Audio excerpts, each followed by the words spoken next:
เสา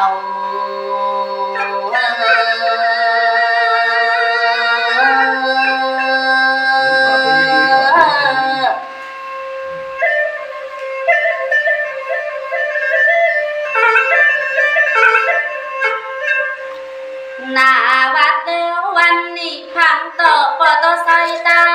ไว้เบิ้งควายและทุ่งข้าวปอติเส้นข้าวมาหอดน้องตั้งเตปีกายและปีเอ้ยวัน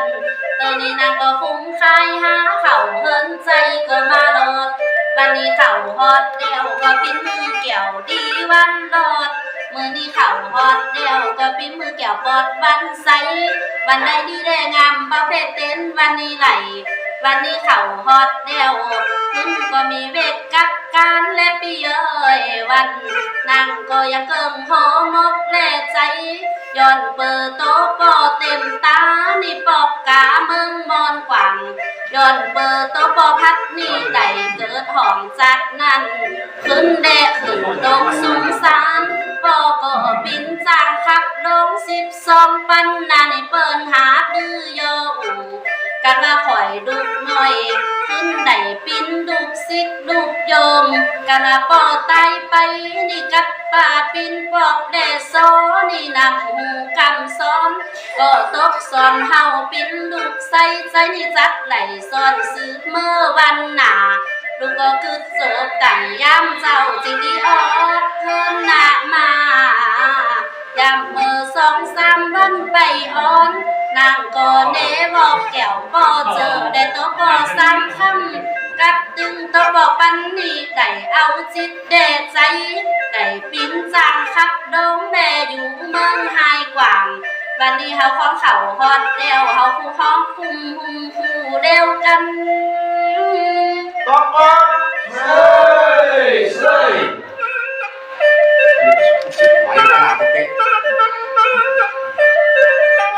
หน้าบัดเดียววันนี้เฮาก็เบาละหิดกับกองแล้วเคินมาเต่า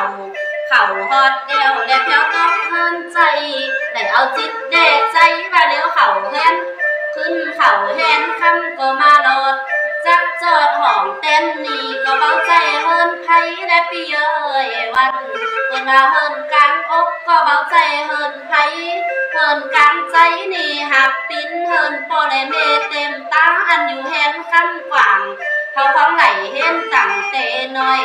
ขึ้นก็เบาประกาศในเตอนี่นางก็เอาจิตเดใจวันนี้เขาเฮินใจก็ขึ้นมามนต่อไปเฮ้ยหน้าวัดเร็ววันนี้สมกุลน้องได้อีแก้วก็เบาหน้ากาในกับตึงโตปอเล่นปิ้นจิตเดใจนี่ไหลปิ้นลูกซิกโตปอพัดอันอยู่แห่งคำกว่างวันนี้เขาฮอดแล้วกับตึงอายกุ้นหูก็โตปอลือโตนี่เอ้ยวันเขาก็เจอป่ากันนี่กับตึงแก้วเด่นปันปีหัวนุ่มวันนี้เขาฮอดแล้วเขาก็บ่สะตดหนังกำหักเสน่หาและใจเอ่ยตั้งจุ่มไปสุดปีเขายังเบาละยอดเจนลาตาหน่อยนินในแก้วยอดเบอร์เขาใจหู